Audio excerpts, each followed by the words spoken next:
Well, here we are again. I'm David Smith. This is my son Elijah. Hello. And together we make the father and son team of Droid Tech 4411. Yep. And we are going to build our very own full-sized, movie-accurate R2D2. Remote controlled, lights, sounds, the whole business.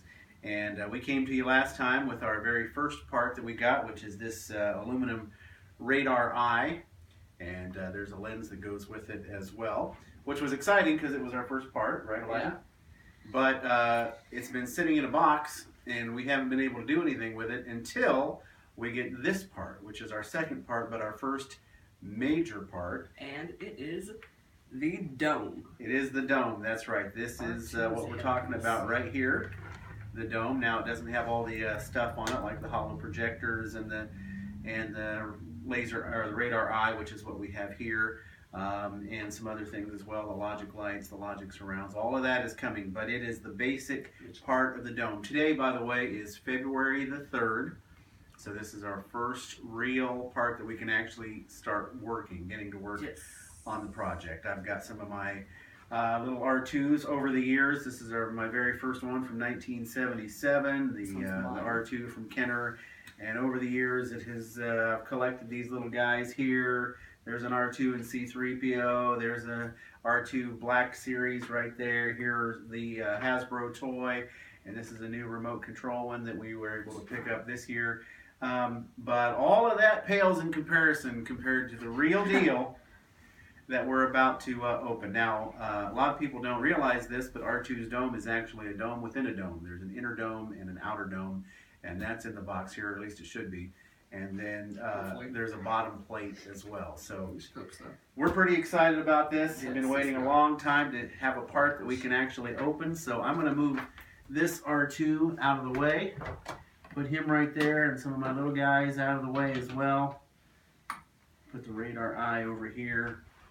Let me pop this open, Elijah, and I will let you do the thing. Now, we want to cut along there, and then we'll spin it around and cut along there. A very shallow cut so we don't scratch anything that's outside. Terrible.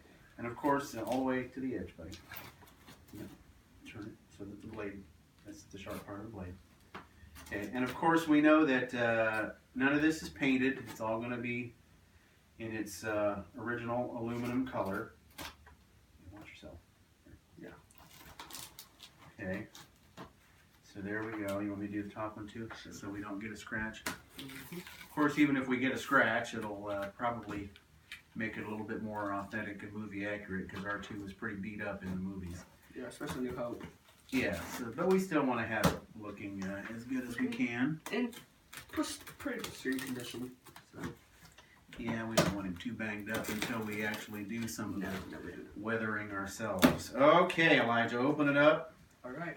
See what we've got there. Here's our receipt from Granite Earth. Okay, Granite Earth, Darren Muir. Thank you, Darren. Appreciate that. Hallelujah.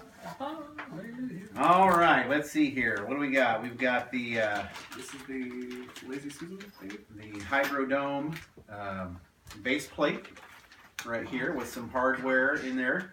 And this will actually set on the what's called the rockler bearing, which spins around. It'll make R2's head go around. Okay, so let's lay that right there. This is the ring that the rocker bearing will sit on. This is the ring that sits on the bearing, yeah. So we'll get to work on that here in just a little bit. Here it is. And, oh boy. In all its glory. All right, so let's pull out some of this stuff around the edges. Just drop that down. Okay, and this is the outer dome, which is amazing. Right there. Now, like we said, it does not look painted or anything, but no, it is a dome. Now we got to be careful because there's these little aluminum bits sticking out, and I just scratched my hand with it right there. There was a caution sign that said, "Warning, unfinished parts." So we'll have to kind of. All right, and there is the inner dome. Let's move this box out of the way. Yeah, we'll do that. Okay, so this is the outer dome, and this will be the front. So that's what you'll see. Yeah. So this is R2, the front of his dome. The radar eye will go right there. Yep. Like that. And this will be in. Yeah, and that'll be on the inside. We'll have to put, this is for the hollow projector, this is for the front PSI light, this is for the logic lights. There's the dome bumps right there, which by the way, the dome bumps have been shipped. I got an email good. confirming that. More lights, more everything, hollow projectors. All that jazz. But there it is, and then this will fit down over top of this. We'll have to cut these pipe panels off right here so that we can paint them. But first we're going to have to polish the whole thing. We don't want to polish it too shiny, but we do want it to be a little bit shiny. Yeah. So that it'll be all set. And then of course the inner dome, we'll have to decide how much of this we want to cut these panels off. Yeah. There's the screw holes right there for the that will eventually be for the radar eye. But there we go. We've got our first major part. We've got a lot of work to do. Looks like there's all kinds of water spots and things all over this. Yeah. But that's all right. That'll buff out. We'll get that cleaned up. Yep. We'll attach all kinds of course, our electronics will attach to the inside. Yeah. So it'll be attached all in there. But we got our parts, buddy. We're ready to go. Ready to get started. Yep. And we will come back to you with progress as we make it. So this is our R2 build, and we'll sign off for now, and we'll talk to you next time. See ya.